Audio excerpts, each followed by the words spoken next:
What's up, guys? Welcome back to the Keep It Hoop YouTube channel. Now, today's going to be a shorter video, and I just wanted to talk a little bit about the Boston Celtics and Kemba Walker because this team is struggling right now. They just lost the game to the Kings last night, and if you've watched the Kings this year, that team is not good. And Boston still found a way to lose. They are currently 20 and 21, so 41 games into the season, and they are still under 500, which I'm sure nobody expected.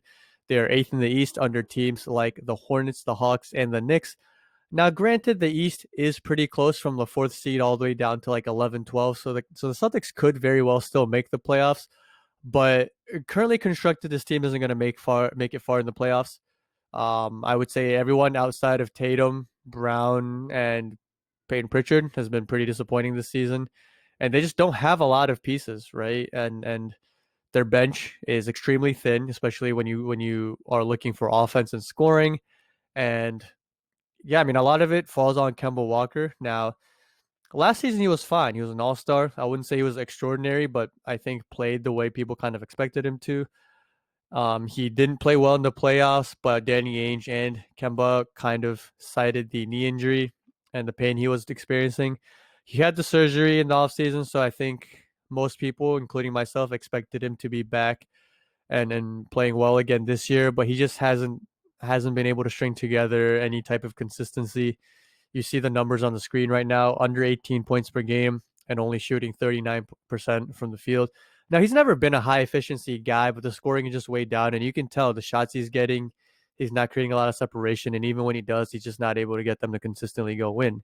And, I've talked about this with Osiris, who's been on the show before, but we were talking earlier today about how this team just needs a creator, right? Because if Kemba was the Kemba of old, then that big three, that three-headed monster of Tatum, Brown, and Kemba could probably work because all three of those guys can get shots for themselves. And now none of those guys are elite playmakers in terms of making their teammates better. They're all able to pass and make the right plays and make the open pass. But if if so much of the scoring load is gonna be on Tatum and Brown because Kemba again just isn't himself right now, then they need more of a playmaking point guard. And if that's a guy like Lonzo, who maybe they could try to pry away from New Orleans, and I know a lot of teams are looking at him.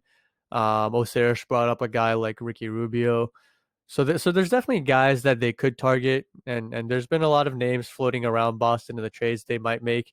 I think Danny Ainge does have to make a move this year because I feel like the Celtics have always been rumored around multiple guys every year, and they just never pull the trigger. And I've talked about this plenty of times, whether it was in our podcasts or on our videos, but the Celtics really just, at least with Danny Ainge, just kind of, I think, has dropped the ball because he had this team with Brown, Kyrie, and Tatum, and granted, Kyrie left. Like, once they got to the Eastern Conference Finals, like they just haven't done anything since. They made it last year, but they just haven't been able to make any moves.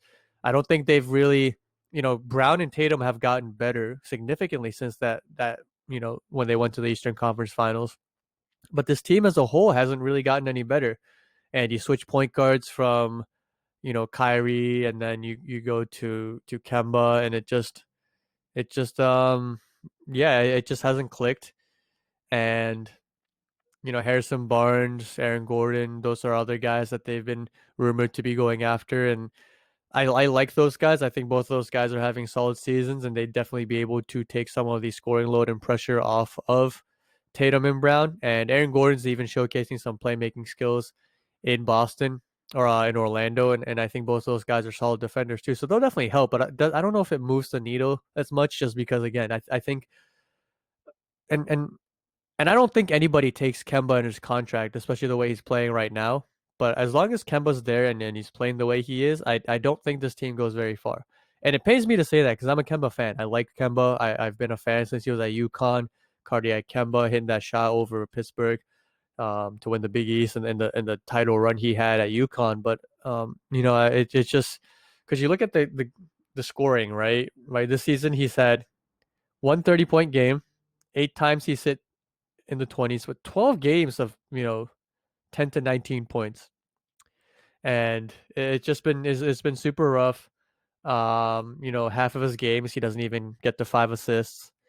And and you look at the games, and again, if you look at just the numbers, if you ignore the field goal percentage, and if this was a guy that was just getting you 14 points and 4 assists, like that would be fine if he was a playmaker and a defender. But Kemba's never been a good defender, and again, he's shooting 40% on 12 and a half shots at least over the last 4 games, or I guess 5 games. Or let's just include that one. Um, and it's just been bad because the thing that was annoying for me was like he looked better at one point, right? I remember talking about it. He had a stretch right here where, if we could get rid of this, where he was starting to play better basketball, and it looked like he was turning the corners right before the All-Star break, averaging 23 points on 44% shooting. It looked like he was finally starting to come around.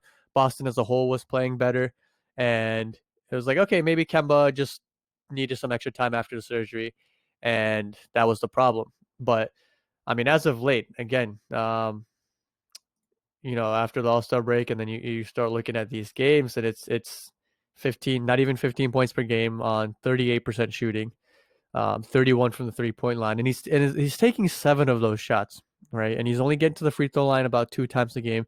Kemba is someone who used to be able to get to the free throw line a decent amount, and he shoots it well from there. So you want to see him get there more often. But yeah, I mean, I don't know. He's again, I'm a fan of Kemba, so it hurts me to say, but I mean, you look at these games, and it's just not, it's bad.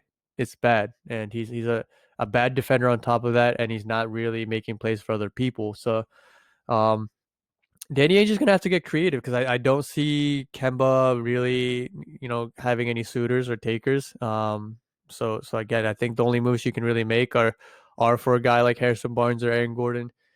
But I think in the offseason, you really have to think hard about moving Kemba, because if you just keep this, right, I think Kemba has another 2-3 years on his contract, and if you let that play out, like Tatum and Brown are going to be, you know do they want to stay in Boston?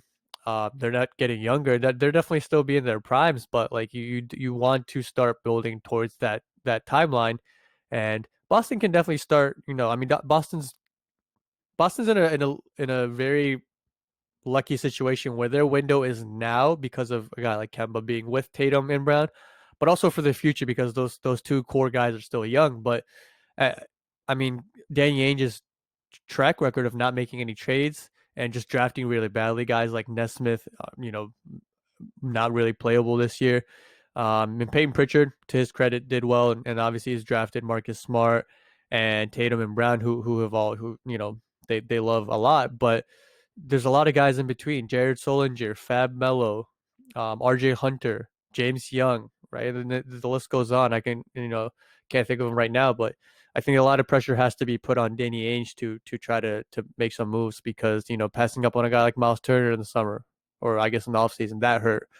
And we've there's other names that they've been linked to in the past, James Harden, um, and that kind of thing. And I know AED didn't even want to meet with them after what happened with the IT situation. But yeah, I just want to talk a little bit about the Boston Celtics, maybe some of the things that they could do, and just kind of shed a light on Kemba Walker, because again, he's been playing pretty bad, and you lose to the Sacramento Kings as a team with playoff and realistically even higher than just playoff aspirations to begin the season.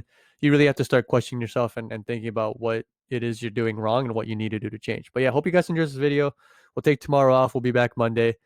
Please remember to like, subscribe, share, and comment, and also follow us on our social media pages. Links will be in the description below. Have a nice new weekend, and we will see you guys on Monday. Peace.